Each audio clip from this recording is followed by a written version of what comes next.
Bueno, hola, buenas tardes. Mi nombre es Naomi Elgueta Panire. Yo soy psicóloga de la Fundación. Soy voluntaria desde el año 2019 y trabajo aquí en la región de Antofagasta con el equipo de Antofagasta que nos formamos, como les cuento, en el 2019.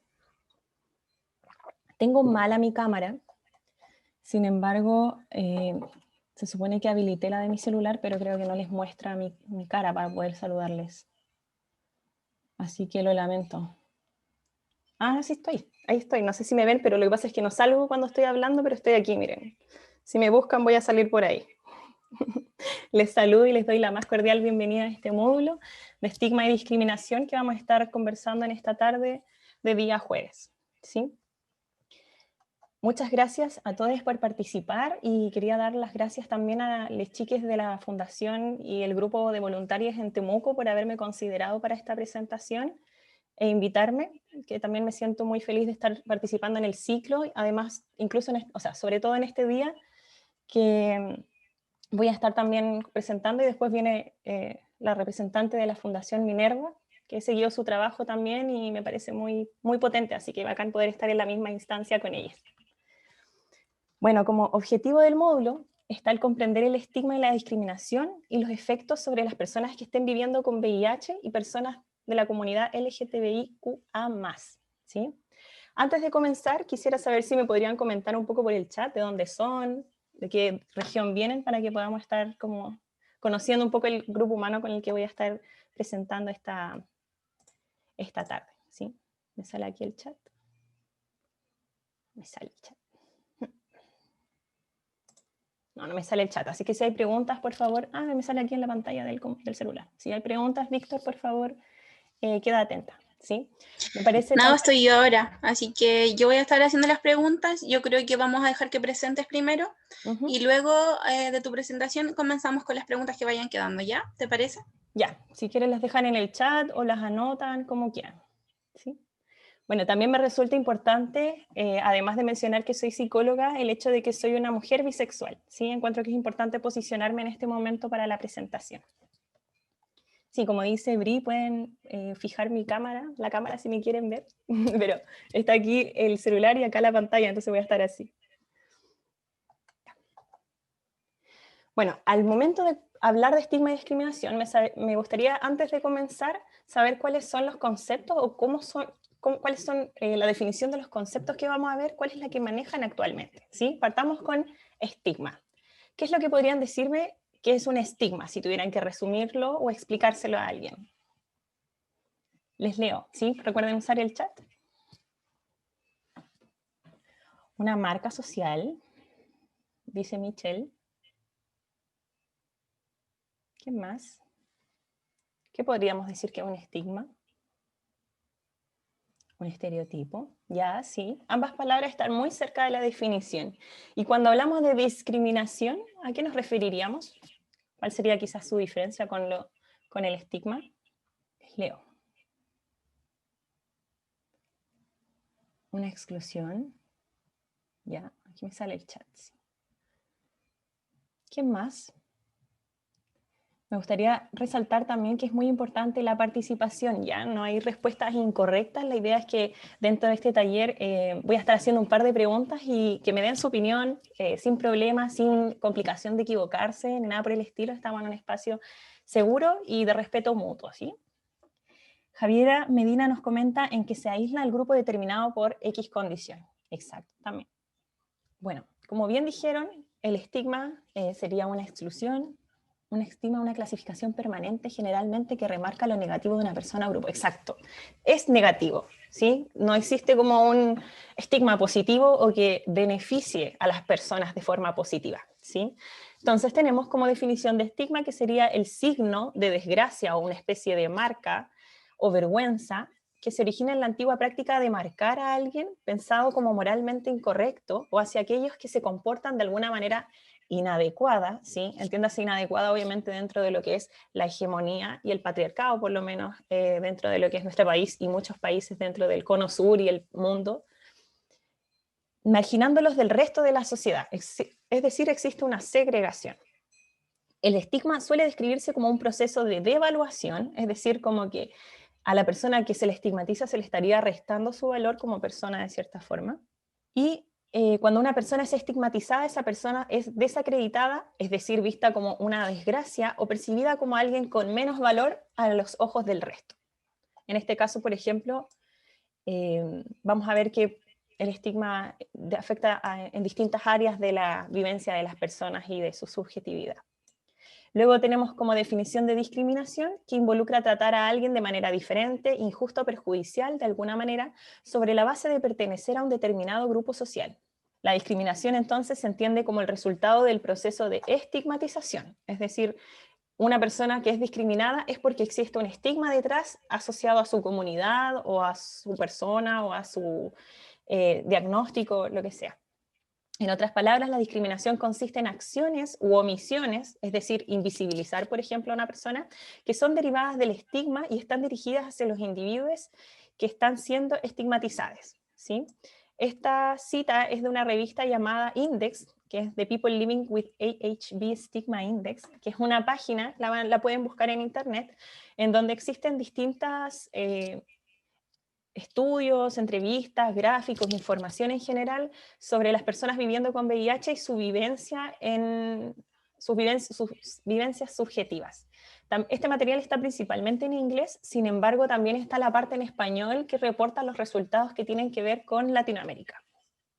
¿Sí? También tenemos que saber, porque este módulo de estigma y discriminación va a estar basado en el estigma y discriminación hacia personas viviendo con VIH, como también a personas de la comunidad LGTBIA+, o también conocidos como disidencias sexuales, ¿sí? También pueden haber otras personas que estén estigmatizadas, pero en este caso nos vamos a centrar en este módulo, en estos dos casos. ¿Qué pasa con el estigma interno? ¿Sí? El estigma interno, entonces, sería, también se conoce como autoestigmatización en el caso de las personas viviendo con VIH, y se utiliza para describir cómo una persona con VIH se siente acerca de sí misma, o sea, por ejemplo, el hecho de sentir vergüenza respecto a su diagnóstico, una vez que se hace el test. Y el estigma interno puede llevar a bajos niveles de autoestima, a una sensación de desvalorización por uno mismo y a depresión.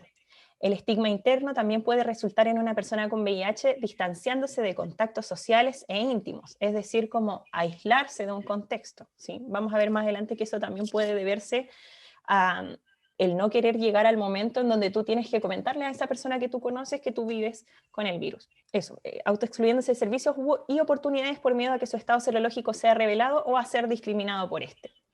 En el caso, por ejemplo, de las personas que son de la comunidad LGTBIQA+, que de ahora en adelante le voy a decir disidencias sexuales, es, por ejemplo, lo que muchas veces conocemos o se llama homofobia internalizada, ¿sí? Esto sucede cuando de cierta forma también, a pesar de ser parte de la comunidad, existe una especie de vergüenza por ser parte de o por el estigma que existe detrás. ¿Qué ejemplo les puedo dar? Por ejemplo, un hombre gay que esté pololeando con otro hombre gay, sin embargo, condene la pluma, como se le llama. Es decir, que recrimine en su pareja o en otros hombres gays que esas personas sean femeninas. Entonces ahí se condena, por ejemplo, la feminidad, la pluma, es decir, no puede ser un hombre amanerado, no puede ser puede ser un hombre gay, pero no me gustan las locas. Por ejemplo, si es que viene de la comunidad, obviamente, eso también podría ser considerado como homofobia, o mejor dicho, homo-odio internalizado, ¿sí? En el caso, por ejemplo, de una mujer lesbiana, puede llegar a pasar que, como por ejemplo, ¿sí? Son ejemplos, puede ser en las distintas orientaciones sexuales, puede influir, por ejemplo, en que no te sientas cómoda en presentar a tu pareja mujer a otras personas por el hecho de tener este estigma dentro porque piensas que no está bien ser lesbiana. Entonces, entre menos personas sepan que soy lesbiana, entre menos personas como que nos vean, mejor, si no se la presento a nadie, por ejemplo. Ese sería otro ejemplo.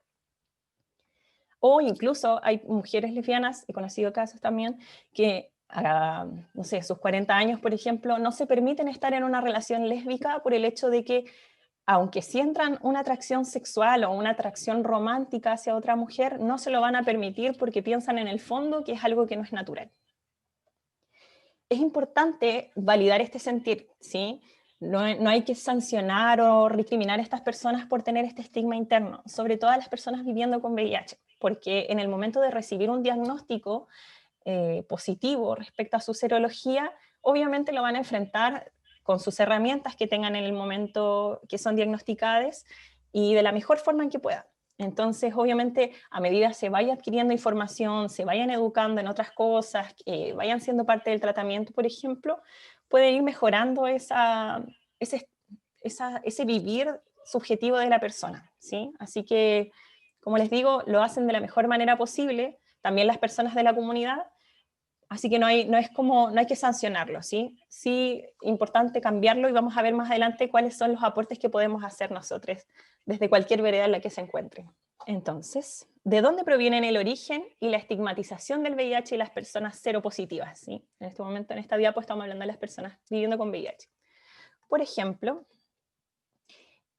con la emergencia que ocurrió con la epidemia del VIH en el año 80, el primer caso, para darles un ejemplo, el primer caso, es decir, el paciente cero diagnosticado en Chile, fue el año 84, que fue un profesor de castellano, ¿sí? Y este profesor luego falleció a causa del virus y además un sarcoma, o sea, no por el virus, pero por un sarcoma de Kaposi dentro de la hospitalización en la que estaba cursando, ¿sí? Y esto llevó a que, bueno, y aparte el desconocimiento de cuáles eran los medios, la forma en las que las personas podían infectarse, llevó a un desconocimiento, y junto a esta noticia que se publicó en los diarios de este profesor, se generó como este primer paso al estigma, el pensar, si la primera persona homosexual falleció, entonces quizás todos vamos a fallecer con el virus y quizás todos los homosexuales tienen el virus. ¿Sí? Con decirles que cuando se publicó la muerte de esta persona, en el diario oficial de, si no me equivoco, no, les miento, no me acuerdo en este momento cuál era el diario, pero el título decía, murió paciente del cáncer gay chileno. La tercera, ahí está, la tercera. Murió paciente del cáncer gay chileno. Entonces eso obviamente lleva a estigmatizar, y el hecho de que muchas campañas publicitarias, desde el 84 en adelante incluso, han reforzado este estigma en vez de realmente informar respecto a las conductas de riesgo versus personas de riesgo. ¿Sí? Por lo demás, igual aún existe la idea de que quienes viven con VIH o quienes adquirieron el virus son personas que son irresponsables, lo cual desestima obviamente los factores que son estructurales, o sea, que están por debajo y que hay entre medio y que además pueden incidir en la exposición a la infección, ¿sí? Respecto a la relación cíclica entre el estigma y la discriminación y el VIH, muchas de las personas que han sufrido estigma y discriminación tienden a ser marginadas por la sociedad, ¿sí? Por ende, se ven más expuestas y vulneradas al VIH porque hay factores estructurales que ponen a estas personas en situación de mayor riesgo versus otras, ¿sí? Y con menores medidas y herramientas para poder prevenir el VIH. Por otro lado, quienes viven con VIH también estas personas pueden estar más expuestas a recibir o experimentar estigma y discriminación, lo que también puede afectar en que luego no quieran acercarse o informarse respecto a ciertos diagnósticos, no sé, métodos de prevención y todo por lo mismo, por el estigma. Porque la gente muchas veces piensa como que es algo malo, entonces, no, mejor no me informo y así me mantengo lejos, lo cual en realidad es algo muy cegado y muy lejos de ser lo real. Y por último, cuando se mantienen vivos los mitos y estos no se desmitifican, por ejemplo, el decir que las personas homosexuales viven con el virus, cuando no es así necesariamente, se mantiene la desinformación y se hace un uso de un lenguaje que es inadecuado, lo cual obviamente va a estar contribuyendo a reforzar el estigma y la discriminación y hace que aumente o que se mantenga. Esto a su vez genera que los efectos vinculados al estigma y la discriminación también obviamente estén manteniéndose de forma latente. Avísenme si voy muy rápido, ya estoy acostumbrada a hablar muy rápido. Bueno, el estigma vinculado al VIH, entonces, dice esta cita también de la revista Index, suele crecer y reforzarse sobre otros prejuicios preexistentes, como aquellos relacionados con el género, la sexualidad y o la etnia. Gracias por esas manitos. Por ejemplo, el estigma asociado con el VIH suele basarse sobre la asociación entre el VIH o el SIDA con grupos marginalizados y estigmatizados, como trabajadores sexuales, por ejemplo, usuarios de drogas, personas de la diversidad sexual, como hombres gays y personas trans. Otra razón también por la que el estigma está latente tiene que ver con cómo se asocia la estigmatización y la discriminación de estos grupos marginados, como los que ejemplifiqué abajo. Es importante también, en este momento quiero detenerme en algo, que si bien no guarda relación directa el ser parte de la comunidad, específicamente hombre homosexual, con vivir con VIH no es una relación directa, hay que tener cuidado también cuando se busca defender esta idea de que no necesariamente hay una relación. ¿A qué voy? Es distinto decirle a una persona, mira, no, tú no estás en lo correcto porque no existe una relación directa, no es una persona de riesgo, sino que existen conductas que ponen a las personas en riesgo versus otras que pueden ser conductas sexuales seguras para prevenir el VIH, versus que tú digas, no, ¿cómo se te ocurre? O sea, ¿cómo vamos a tener VIH? O sea, ¿qué onda? Ni que fuéramos sucios, ni que fuéramos esto, ¿se entiende? Si podrías repetir, ¿qué, Claudia? ¿El ejemplo? Sí, a lo que voy es que es distinto defender la idea de que no guardan la misma relación el ser una persona viviendo con VIH con ser un hombre homosexual u otra persona, por ejemplo, un trabajador o una trabajadora sexual, no necesariamente guardan una relación directa, pero al momento de defenderlo es importante decir, no, hay conductas de riesgo, no hay personas de riesgo, no es así, no es necesariamente una relación. Pero distinto sería si alguien, por ejemplo, de aquí, que también sea parte de las disidencias sexuales, diga, no, ¿cómo se te ocurre que vamos a tener VIH? O sea, tú eres tonto, ¿cómo se te ocurre que vamos a tenerlo? Como, no sé si me voy a entender, desde la defensa personal de cómo yo voy a ser una persona que va a tener ese virus. ¿Cómo se te ocurre que yo puedo ser esa persona? Es distinto, porque ahí también estamos reforzando el estigma, siendo que cualquiera de nosotros, por nuestras distintas prácticas sexuales o si tenemos conductas seguras o no, podríamos llegar a vivir con el virus, ¿sí? Repito de nuevo, no es que sea una relación necesariamente directa, pero no hay que entrar a decir no somos personas que podamos tenerlo, porque eso igual es ver a las personas viviendo con VIH como personas, no sé, irresponsables, promiscuas, sucias, que es lo que al final reforzaría el estigma, ¿sí? ¿Se entendió esa idea? Espero que sí. Bueno, acá les voy a hacer una pregunta y ojalá participen un poquito más. Espero que puedan ahí usar sus teclados. Y es que a raíz de lo planteado obviamente anteriormente, me gustaría saber qué piensan respecto a en qué situaciones o contextos, obviamente en breves palabras, creen que ocurren situaciones de discriminación sobre personas viviendo con VIH. ¿En qué contextos creen que podrían ser discriminadas?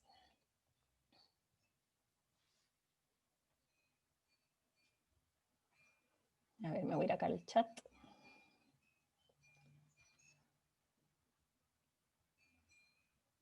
En contextos médicos, nos dice Katy Dávalos. Katy. Claudia nos dice, en la pandemia, cuando no tenían acceso a sus antirretrovirales, exacto. Importante destacar que como Fundación Chile Positivo se hizo un cabildo en noviembre, donde se levantó dentro de todos los petitorios que el gobierno se hiciera cargo del desabastecimiento que había a nivel latinoamericano, así como avisándole, oigan, hay un desabastecimiento en los países vecinos, deberíamos tomar medidas. El Estado o el gobierno, en este caso el Ministerio de Salud, no tomó ninguna medida y por ende pasó esto de que en pandemia tuvieron que dividir el tratamiento antirretroviral en un hospital, que de hecho se hizo la denuncia porque no se les podía entregar el tratamiento a todas las personas que estaban adscritas al programa. En los controles de salud o de relaciones interpersonales, sí, en la atención de salud también, al querer conocer a alguien para iniciar una relación. Sí, también eso ocurre mucho y también es parte del miedo que tienen muchas personas viviendo con VIH, el momento de la develación de la información en el trabajo. Ya, muchas gracias. Y lo mismo respecto a las personas de la disidencia. ¿En qué contextos creen que podrían ser discriminadas? Probablemente se repitan algunos, pero no sé si es que hay algunos que ustedes crean que pueda también sumarse.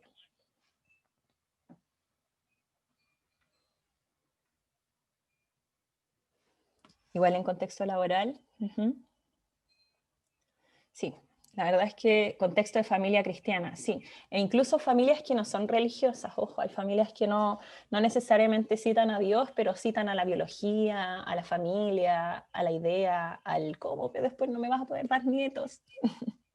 Cuando quieren adoptar, sí, muy importante, Claudia. A veces dejamos de lado eso y como las familias monoparentales muchas veces también están segregadas o no pueden tener en realidad el mismo acceso en cuanto a la formación de familia. ¿Cuál fue el último comentario? Yeah. Bueno, existen distintos espacios en los que las personas viviendo con VIH experimentan y se ven expuestas a situaciones de discriminación, lo mismo con las personas de la disidencia. Como por ejemplo, las personas que viven con VIH pueden sufrir discriminación en los trabajos, puede ser en las entrevistas de trabajo, en el desarrollo de su trabajo o al ser despedidos en razón a su estado serológico, es decir, cuando sus jefas se enteran de que están viviendo con el virus. ¿Por qué pasa esto? Porque tienen que acudir muchas veces a servicios de atención primaria para poder retirar medicamentos y esto una vez que se vaya repitiendo logra generar como una sospecha a veces de los jefes o jefas y tienen que preguntarle como, ¿por qué estás pidiendo tanto permiso para salir a ir a buscar algo? Si es que se supone que debería estar trabajando, pero es porque les choca el horario y ahí en ese momento deben develar esa información.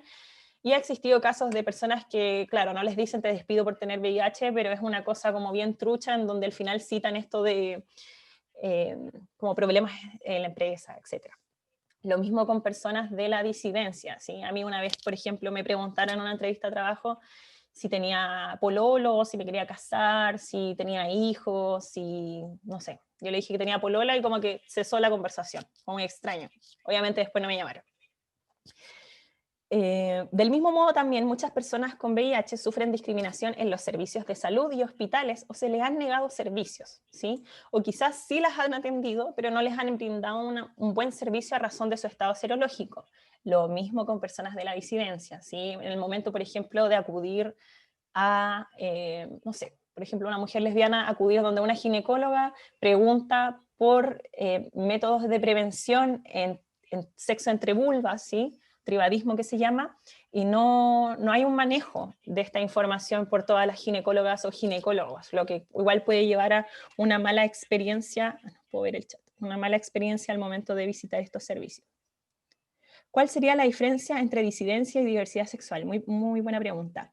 Cuando decimos diversidad sexual, nos referimos a todas las diversidades sexuales, incluyendo la heterosexualidad. La heterosexualidad también está dentro de la diversidad porque todo es un abanico diverso. En cambio, cuando hablamos de disidencia sexual, es un término un poco más político, ya que habla de las personas que escapan a la norma, es decir, la heteronorma, en este sentido el patriarcado también, muchas veces incluso no sé, puede ser en muchos sentidos dependiendo de lo que la persona se posicione, pero disidencia se refiere a esto, el escapar de la norma, el ser disidente, muchas veces como no solamente no querer ser parte de la norma, sino incluso trabajar por que deje de ser la norma esa, ¿sí? Carla dice, algunos profesionales se alejan de usuarios VIH positivo y no les quieren hacer exámenes físicos estar cerca. Sí, ha llegado a ocurrir eso, incluso en personas que han recibido información universitaria, como que, como, te pasaron esto, ¿cómo puedes creer que tocando a una persona viviendo con VIH vas a infectarte? Como que no es, no sé, llega a pasar. Por eso es muy importante que estemos en estos ciclos, por ejemplo, para poder reforzar las ideas que van en contra de esas creencias. Bueno, voy a continuar. Por otro lado, también muchas familias discriminan a integrantes de su familia que viven con VIH, lo que lleva a que muchas de esas personas sean expulsadas o abandonen sus hogares, ¿sí? Hay muchos casos de personas que al final tienen que irse porque su familia no las acepta o incluso las violentan psicológicamente. Adicionalmente, en algunas partes del mundo, las personas que viven con VIH tienen dificultades para acceder, obviamente, a algunas fiestas sociales, incluso tener servicios fúnebres. Hay un mapa que incluso muestra las distintas resguardos o condiciones que deben cumplir las personas viviendo con VIH, como por ejemplo estar bajo un tratamiento. Hay países donde ya de lleno no las dejan ingresar, ¿sí? En el ámbito institucional y sociodemográfico es donde se describen los atropellos más grandes a los derechos humanos y los derechos sexuales y reproductivos que van a estar viendo después con Fundación Minerva, o sea, la organización Minerva, perdón. Recordemos también que el virus no se queda atrás y no hace distinción etaria, ¿sí? En los casos de niñas, por ejemplo, en donde se ve afectada su estima propia, niñas viviendo con VIH, se ve afectada su estima propia, que muchas veces es más importante que el respeto de sí, sino que el respeto de sí misma. Son conceptos que son difíciles de trabajar si existe obviamente una invisibilización de sus existencias, o sea, de ellos mismos, de ellas mismas y decisiones paternalistas, ¿sí? Por ejemplo, hay un estudio que mencionaba la dificultad para adherirse al tratamiento de adolescentes viviendo con VIH debido a que cuando eran niñas, sus padres al final le daban el tratamiento, pero sin explicarle que vivían con VIH. Entonces, obviamente, las niñas desde pequeñas no tenían esta concepción de que tenían que tomar un tratamiento porque vivían con un virus y eso no tiene nada de malo, que su calidad de vida no se ha visto afectada porque siguieron el tratamiento y tal, sino que recién en su adolescencia existía esta develación de la información y los padres y madres decían así como: mira, te tenemos que contar algo, tú vives con el virus. Y ahí existía todo un choque, obviamente, de información en las personas, por esto mismo que les comento de la invisibilización de sus vivencias y que también la invisibilización de las personas viviendo con VIH que tienen una buena calidad de vida porque han adscrito a un tratamiento y han tenido una adherencia destacable. ¿Sí? Bueno, cabe destacar obviamente que la adherencia no consta solamente de la ingesta del tratamiento antirretroviral, sino también de prácticas sanitarias, de atención psicológica en algunos casos, obviamente, alimentaria, entre otras importantes, obviamente, sobre todo las emocionales, ¿sí? A veces existe una pérdida del interés por la salud también. Efectos negativos de la discriminación en personas viviendo con VIH, ¿sí? El estigma y la discriminación tienen efectos negativos sobre las personas, vivan o no con VIH, pero afecta directamente a las personas que sí viven con el virus, pues puede impedir que accedan a su tratamiento antirretroviral. Además, puede afectar indirectamente a las personas cercanas que viven con esas personas viviendo con VIH. ¿Por qué creen ustedes que podría afectar la adhesión al tratamiento en este caso, por ejemplo? La adhesión al tratamiento es el que lleven a cabo su tratamiento, que se adhieran a él.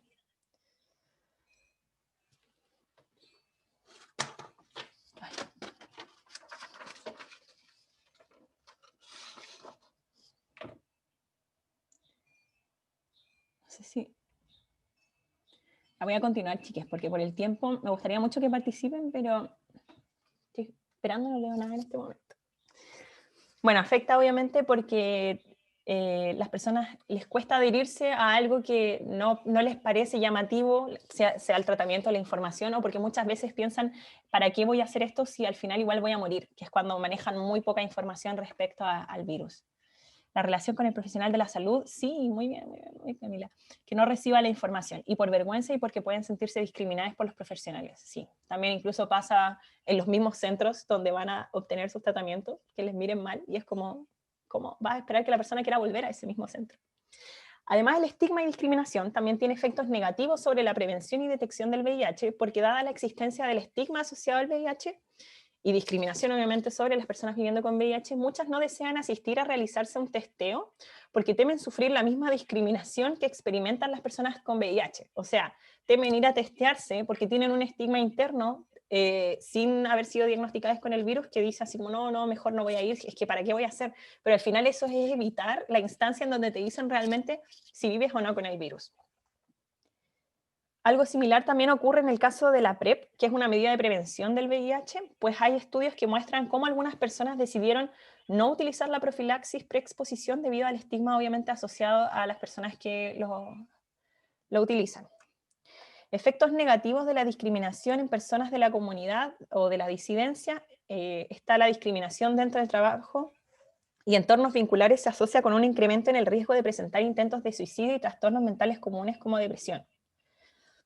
Tiene un efecto negativo sobre políticas públicas dirigidas a las personas, a las personas de la comunidad, y el maltrato por empleados de servicios de salud se asocia con el intento de suicidio, así como falta de información en adecuados métodos de prevención, ¿sí? Esto en todo el general de las personas, ¿sí? Yo aquí me basé en los resultados de un estudio, en donde las personas reportaron tener estos efectos negativos. La falta de información en adecuados métodos de prevención es lo que me refería respecto a asistir a un urólogo, por ejemplo, o a una uróloga o ginecóloga, en donde no maneje la información suficiente y entonces yo no voy a tener conductas seguras de acuerdo a mis conductas sexuales o a mis prácticas. Los límites sobre mi lenguaje significan los límites sobre mi mundo. Esta frase de Ludwig Wittgenstein es un filósofo y lingüista considerado dentro de los más originales e influyentes del siglo XX. Recuerda mucho a otra frase muy citada por filósofos más actuales, a que el lenguaje crea realidades, ¿sí?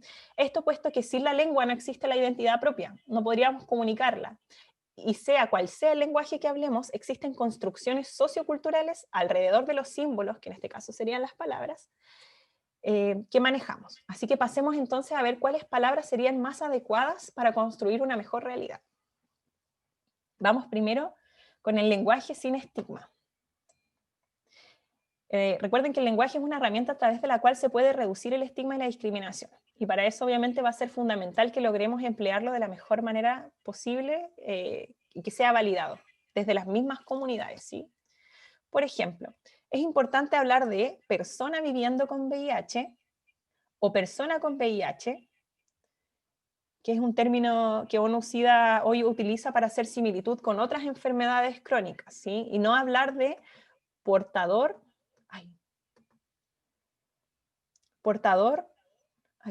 enfermo o sidoso, o enferma o sidosa, ¿sí? El portar el VIH no engloba necesariamente la experiencia de las personas con VIH, puesto que no es algo que se pueda dejar de lado de forma intermitente. Además, portar supone la idea de clasificar a las personas que viven con el virus, y las personas que viven con VIH no tienen rasgos o características que la hacen diferente al resto de las personas. También es importante hablar de transmisión y adquisición del virus, y no contagio, ¿sí? O pegarse el virus.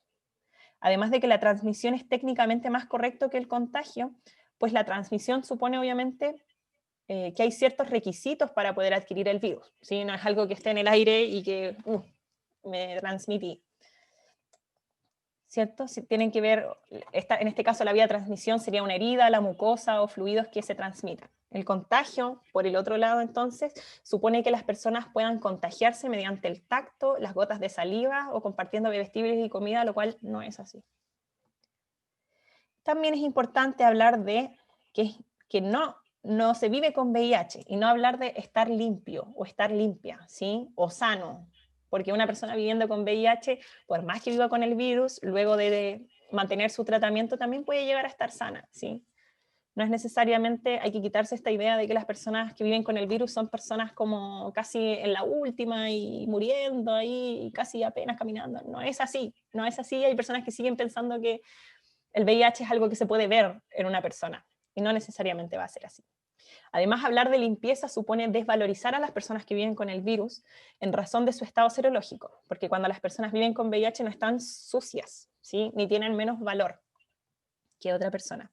Por otro lado, es importante entender que la salud no es solo la ausencia de la enfermedad, como lo vamos a ver después en los derechos sexuales y reproductivos, y el derecho a la salud también, y tampoco solamente la ausencia de disfunciones, ¿sí? La salud es un estado de bienestar generalizado, que sea físico, psicológico, emocional, y por lo mismo, y bajo esa definición, las personas viviendo con VIH pueden ser igualmente saludables que aquellas personas que no vivan con el virus, ¿sí? Acá entonces también se puede decir soy una persona VIH negativa. Continuemos. Es importante también hablar de poblaciones clave. Listo. Hablar de poblaciones clave en vez de hablar de población de riesgo, o bien referirse a las conductas y no a las poblaciones, ¿sí? Hablar de población de riesgo supone que hay personas que son más riesgosas que otras, cuando eso no necesariamente es así, sino que tiene que ver con las conductas que esa persona lleve a cabo, ¿sí? Además, hablar de población de riesgo puede desincentivar a que las personas que más necesiten de medidas de prevención del VIH, como la PrEP, no accedan a ellas por el estigma asociado a ser de riesgo. Es importante también hablar de la respuesta al VIH y no a la lucha contra el VIH, porque cuando hablamos de la lucha contra el VIH, es militarizar un concepto y potencialmente criminalizar a las personas que viven con el virus, cuando más bien se busca generar una respuesta al VIH y generar iniciativas para dar respuesta al virus, y generando medidas que sean de prevención, que puedan ayudar a las personas viviendo con VIH, ¿sí? Por eso, por ejemplo, el 1 de diciembre es el día de la respuesta al VIH y no de la lucha contra el VIH. Además, es importante referirse correctamente a algunas medidas de prevención, como son los preservativos. Es preferible hablar de condón vaginal y condón de pene que hablar de condón femenino y masculino, ¿cierto? Porque no necesariamente todas las mujeres van a tener vulva, ni todos los hombres van a tener pene. En tanto, no hay mujeres que tienen pene, así como hay hombres que, como les digo, tienen vagina. Esto, todo lo que tiene que ver con el lenguaje es algo que constantemente va cambiando y puede ir mutando, ¿sí? Si bien hasta el momento se busca que se hable como condón de pene, condón de vagina, por sobre condón femenino, condón masculino, en la práctica, las disidencias sexuales acá en Chile pueden llegar a utilizar el condón de pene para sexo con vulvas y el condón vaginal para sexo anal, ¿ya? Eso lo puedo explicar después en las preguntas si es que tienen más dudas, así que después quizás le llamemos, no sé, condón grande y condón más chico, o rectángulo grande con el anillo de silicona y el otro sin anillo de silicona. Ahí vamos a ir viendo cómo le vamos a llamar. Y respecto a la disidencia sexual, obviamente lo más importante es que nos informemos, que leamos, que sepamos que estas personas no tienen menos valor que las otras personas dentro de la heterosexualidad. Y formas de incluirlo, por ejemplo, es utilizando un lenguaje no binario. Esto obviamente no va necesariamente a ayudar que no exista discriminación y estigma en ningún contexto, pero parte desde el lenguaje, el visibilizar también a todas las personas dentro de un espacio, por ejemplo. Elle, la palabra elle, que se va a empezar a utilizar mucho más, yo creo que de aquí en adelante, él, ella y ahora ella, ¿sí? El Observatorio de la RAE registró un pronombre no binario por primera vez. Se publicó esta información hace muy poco. No es que, por lo menos en lo personal, yo celebre la RAE, pero es importante, yo creo, visibilizar este tipo de logros, que hay otras personas que de verdad sí que les importa, sí que les pesa, que sí que citan el diccionario, entonces ahora que esté ella, es para decirle, mira, si te importa tanto, aquí es donde está. Y es que saber que también cuando utilizamos la palabra todos, como sale aquí en los emojis al lado derecho, no estamos mencionando a todas las personas, se invisibilizan muchas de las personas que pueden estar en un entorno, por ejemplo, en esta videollamada. El todes, sin embargo, incluye a más personas, sean mujeres, hombres, no binarias, quienes sean, ¿sí? También podemos decir todas, todes, todas, o sea, sí, también, todas, todos, todes, si es que no sabemos, por ejemplo, quiénes componen el espacio con quienes estamos trabajando. Entonces, formas de utilizar este lenguaje no binario, estas son, ¿cómo se llaman? No son las ilustraciones la palabra, gráficas, hechas por una página que se llama @lenguaje_inclusivo, pero yo las encontré en el Instagram de Hacearro Chile, ¿sí? Que es una comunidad, podría decirse, organización. No entendí la pregunta, Carla. Asearro quiere decir asexual y aromántiques, Chile, ¿sí? Que son personas que pueden no tener deseo sexual por otras asexuales, o pueden no tener o tener deseo romántico hacia otras personas, como son las personas arománticas, ¿sí? O sea, creo que no lo dije muy bien, pero se entiende que las personas asexuales y las personas arománticas son otra parte del más de la comunidad, ¿sí? Voy a ver la pregunta aquí. Sí, infografías creo que es la palabra, porque al final sí, son infografías. Sí, muchas gracias, que no había entendido. Ya, sí, está bien. Infografía era la palabra, no gráficas. Gráficas puede ser como otra cosa. Bueno, el singular neutro se utiliza cuando no se conoce el género de la persona de la que se está hablando, o esta persona no se identifica binariamente. Por ejemplo, el diputado se diría le diputade, si es que le diputade es no binario, o yo no sé si esa persona en ese cargo público, ser diputade, se identifica con pronombres femeninos o masculinos, o sea, la diputada o el diputado. Cuando es un grupo diverso o no sabemos quiénes forman parte, usamos la E para definir el plural. Por ejemplo, si yo estoy en un grupo y yo no sé quiénes lo componen, cuáles son sus pronombres, porque, ojo, recuerden que la identidad no necesariamente va a ser algo que podamos ver, ¿sí? Puede haber una persona que su expresión de género sea femenina, sin embargo sus pronombres van a ser masculinos y es algo que hay que respetar. Así que muchas veces es importante preguntar, es mejor muchas veces preguntar, aunque exista quizá esta incomodidad por no ser una práctica muy común, el de preguntar los pronombres, pero es mejor preguntar a pasar a llevar a alguien. Ahora, si ustedes no se sienten lo suficientemente cómodos para preguntarle a alguien cuáles son tus pronombres, basta con que ustedes traten de hablar en neutro y esa persona se refiere a sí misma. Por ejemplo, no sé, ¿cómo te sientes hoy? Le preguntas, por ejemplo, y esa persona te va a decir, estoy cansada. Entonces ahí tú tienes una pequeña señal, ya, esta persona sí o sí utiliza el pronombre femenino. Ahora, no sé si es que no utiliza el masculino o si es que también me puedo referir a ella en binario. Veamos más adelante. Si es que, como repito, no quieren preguntar, pueden de esa manera quizás como ir reforzando. Si la persona se refiere a sí misma en femenino, me referiré en femenino. Si se refiere en masculino, no binario, en todes uso. Ya. Y las palabras en las que el género no marca la E no se modifican cuando son neutras, pero sí se modifica el artículo de los adjetivos. Entonces, por ejemplo, porque esto es muy importante, ¿sí? Por eso les digo que es importante después repasar esto, verlo, leerlo, métanse a la página de ACEARRO Chile. El estudiante secundario, no seguiría así, seguiría en neutro, le estudiante secundaria. Ojo aquí, porque yo he leído personas, por ponerle un ejemplo, que han puesto no sé, el estudiante secundario, la estudianta secundaria, y no, estudiante es estudiante, pero es el artículo y los adjetivos lo que se conjuga en este caso. Entonces quedaría como el estudiante secundario. No sé si me doy a entender. Continuemos. Bueno, además de lo que hemos visto, ¿por qué otros motivos creen ustedes que sería bueno un mejor manejo del lenguaje o cuál sería el objetivo de ocupar en un lenguaje adecuado?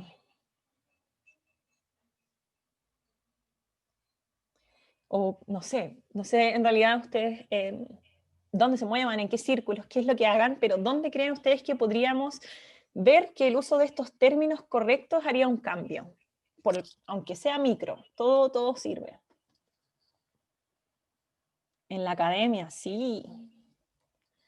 Yo felizmente puedo decir que en mi tesis pude poner un lenguaje inclusivo en ese sentido, así que estoy muy feliz. En las salas de clase, sí, también. Muy importante en los contextos educativos, sobre todo, bueno, en todo contexto educativo en realidad. En los procesos de reclutamiento y selección de personal, sí, es verdad. Incluso hay unos videos en YouTube de una página que se llama Impacto Digital, Argentina, donde hablan específicamente de ese tema, de cómo hacer los procesos de reclutamiento y selección con lenguaje inclusivo para personas trans y que obviamente la persona trans no lea el aviso y diga, no, probablemente me van a dejar fuera porque, no sé, lo ponen en masculino o no sé. Camila dice, porque visibiliza, acompaña, hace que los pacientes puedan adherir a los tratamientos y hace sentir a las personas cómodas, sí. Sí, eso sea lenguaje neutro o sea lenguaje sin discriminación. Carla dice, le daría un espacio de más seguridad y confianza a los pacientes, sí, para reconocer y validar el inventario. Los spam hospitales, exacto. La página, nuevamente, la de, supongo que es la que dije, de Impacto Digital. Búsquenlo como usuario de YouTube. Impacto Digital Argentina. Más, ahí les voy a mostrar que después, si tienen cualquier duda, me pueden escribir al correo, ¿sí? Bueno, como vimos, hacer un uso del lenguaje adecuado puede contribuir a reducir el estigma y la discriminación que experimentan las personas, así como sus consecuencias. Por otro lado, hacer uso de un lenguaje adecuado contribuye a reducir las barreras de acceso a la salud y, en consecuencia, obviamente, las brechas sanitarias que existen en la actualidad. Por ejemplo, cuando las personas hacen uso de un lenguaje adecuado, las personas que tienen mayores incentivos para hacerse el test de VIH o acceder a su tratamiento, pueden acceder a su tratamiento antirretroviral. Además, ocupar un lenguaje adecuado puede contribuir a una mejor implementación de políticas de prevención. Por ejemplo, hablar de poblaciones clave o de prácticas riesgosas es más efectivo para llegar a alguien que hablar de población de riesgo, ¿sí? Porque pasó en este caso en Chile que cuando se habló de población de riesgo hubo mucho revuelo. Por último, un lenguaje adecuado contribuye a una mejor salud y bienestar de las personas, y cuando las personas son estigmatizadas y discriminadas, como por ejemplo a través del lenguaje, esto incide directamente sobre su salud mental también, obviamente, salud en general, su autoestima y autopercepción, puesto que constituye obviamente una vulneración de sus derechos fundamentales de no ser discriminadas. Y eso obviamente, vulnerar un derecho es no reconocer el valor de esa persona como un humano. Preguntas de síntesis. Aquí, por favor, que me diga Bri si estamos en tiempo de hacer estas preguntas de síntesis. O mejor pasamos a las preguntas. Te puedo dar entre 8 y 10 minutos más porque como empezamos más tarde. ¿Ya? ¿Te parece? Ah, ya, es que acá me dice que igual llevo el tiempo. Ya, pero me demoro poquito. Sí, dale. Me demoro poquito, ¿sí? ¿Están de acuerdo el resto? Disculpen por no preguntar, si todo esto fuera más rápido, mejor me demoro más en escribirlo, o sea, en decirlo que en esperar que respondan. Bueno, ahora, luego de esta presentación, ¿qué podrían decirme respecto al estigma y la discriminación? ¿Qué es lo que sería? Antes lo dijeron como exclusión, segregación, pero ahora, ¿qué más agregarían? Voy a poner el chat aquí. Ahí pusieron que están de acuerdo. Qué bien.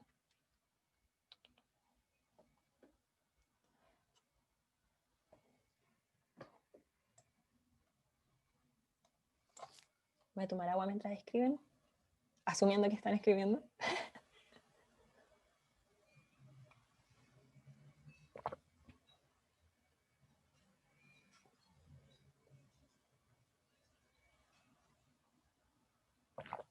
Javiera nos dice que el estigma es un pensamiento que desvaloriza a alguien o un grupo por no pertenecer a la norma.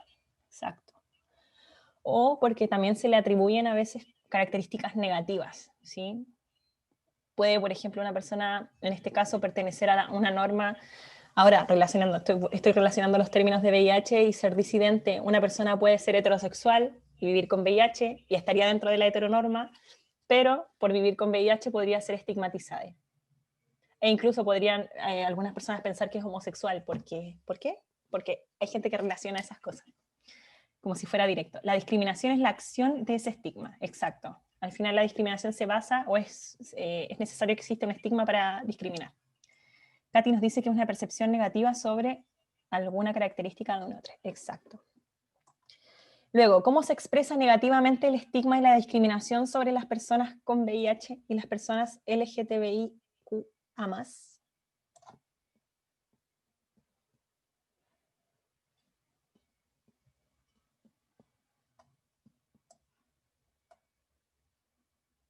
Es decir, ¿qué consecuencias podría tener?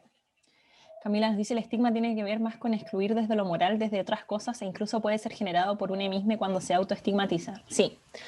Ojo que esta estigmatización, si bien puede ser de lo moral, muchas veces está representada en los medios de comunicación con falsa información o información que está entregada de una forma que es un poquito ambigua. Entonces, una persona que no maneje nada respecto a VIH o nada respecto a disidencia, va a ver una noticia que está mal planteada y va a decir, ah, mira, acá dice que la niñita ahí, la fleta, es porque, no sé, por tal o tal cosa y tal estigma relacionado, ¿sí? Y muchas veces no es así, pero los medios entregan la información de forma estigmatizante, ¿sí? Importante también, acá me detengo ahora que lo dice Camila, bueno, en realidad lo dije yo a raíz de lo que dijo Camila, pero en Chile existe una ley que se conoce como la ley del SIDA, en donde dentro de esta ley no se regula, por ejemplo, las campañas publicitarias en torno al VIH, lo cual al final deja un gran espacio para que quien quiera realizar una campaña de VIH haga y diga lo que quiera de la forma que quiera, como fue hace poco que salió como un afiche, no voy a decir quién lo hizo,